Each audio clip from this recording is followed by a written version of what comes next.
Boa tarde, Silvio Luiz. Boa tarde aos ouvintes da Rádio Copas Verdes FM. Estou aqui na delegacia da Polícia Civil para conversar com o delegado Dr. Osmar de Albuquerque Pontes Júnior. Ele que vai estar falando sobre a prisão de uma moça aí com a quantidade de droga. Boa tarde, delegado. Boa tarde a todos os ouvintes do rádio.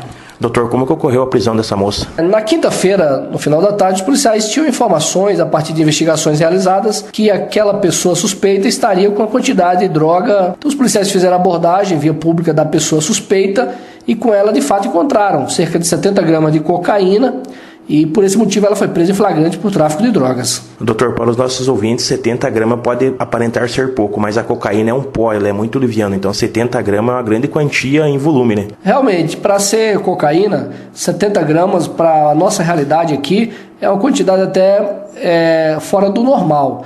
Até porque a cocaína é uma droga de valor bem mais alto do que outro tipo de droga. E 70 gramas de cocaína, como é em forma de pó, ela normalmente é fracionada para vender pequenas porções, que cada porção que o usuário normalmente adquire no meio do tráfico é aproximadamente 1 grama. Pelo menos a quantidade de droga para 70 usuários, né? Que seria 70 gramas a cada grama, um papelote para cada usuário. Então é uma quantidade grande que chama atenção, inclusive. Nosso trabalho não é muito comum a gente pegar esse tipo de quantidade de cocaína aqui em Prudentópolis. O fato é que a Polícia Civil, mais uma vez, teve êxito na investigação e tirou de circulação mais um traficante, ou seja, mais uma traficante. Doutor, essa moça ela já tinha passagem ou é ré primária?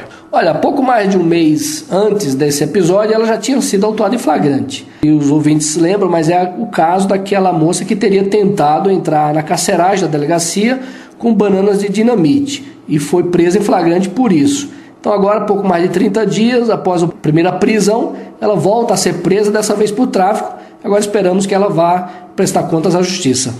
No caso do primeiro crime que ela tentou entrar com banana de dinamite dentro da carceragem, ela estava respondendo em liberdade, né, doutor? De fato, com a prisão inicial dela, há pouco mais de um mês, ela havia sido liberada para responder solta ao processo, como a lei permite, que quando o crime é sem violência, ainda mais sendo primário, sem antecedente, responde o processo em liberdade.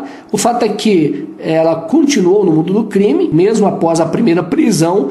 Os policiais civis aqui de Prudentópolis fizeram a investigação muito bem feita ao longo desses pouco mais de 30 dias e concluiu a investigação com a prisão dela em flagrante com essa quantidade de droga, e ela agora está novamente à disposição da justiça. Lembrar para os nossos ouvintes que quando a pessoa sai para responder em liberdade, ela tem uma série de restrições impostas pela justiça, e essa moça ela descumpriu essas medidas judiciais, né, doutor?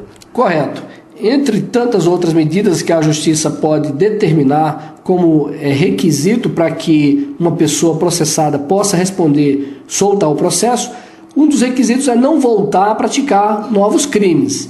E como você falou, o fato dela ter agora praticado mais um crime que inclusive é grave, que é tráfico de drogas, ela, além de responder agora por mais um crime, ela também descumpre aquelas medidas que seria, por exemplo, não praticar mais crime na cidade, o que ela fez de novo. Doutor, os ouvintes pediram para eu fazer uma pergunta para o senhor relativo ao trânsito. Por exemplo, se um motorista é abordado pela Polícia Militar ou pela Polícia Civil e se recusa a fazer o teste do bafômetro, isso já caracteriza que ele está embriagado ou não? Olha, a questão da embriaguez ao volante funciona da seguinte maneira. Se um condutor de um veículo está dirigindo de forma anormal o veículo e ele é abordado, normalmente os policiais que fazem o atendimento da ocorrência verificam os sintomas de embriaguez que esse condutor apresenta naquele momento. Havendo esses sintomas, normalmente os policiais solicitam que o condutor se submeta ao teste do bafômetro, e ele se recusando a fazer esse teste do bafômetro, os policiais, para fins de determinar se ele está sob o efeito de álcool ou não, os policiais levam em consideração os sintomas que ele apresenta naquele momento. Então, por exemplo, qualquer sintoma que indique que o condutor do veículo teria ingerido bebida alcoólica de alguma maneira, isso é prova, pela lei, é prova suficiente para que ele seja autuado em flagrante, para que responda ao processo. Então, ainda que o condutor não queira fazer o teste do bafômetro, os policiais levam em consideração os sintomas que ele apresenta naquele momento. Por exemplo, o cheiro de álcool, o olho vermelho, o andar cambaleante, a voz pastosa, a irritação, a alteração de humor. Tudo isso é levado em consideração pelos policiais para definir, para determinar se aquele indivíduo está sob efeito de droga ou de álcool também.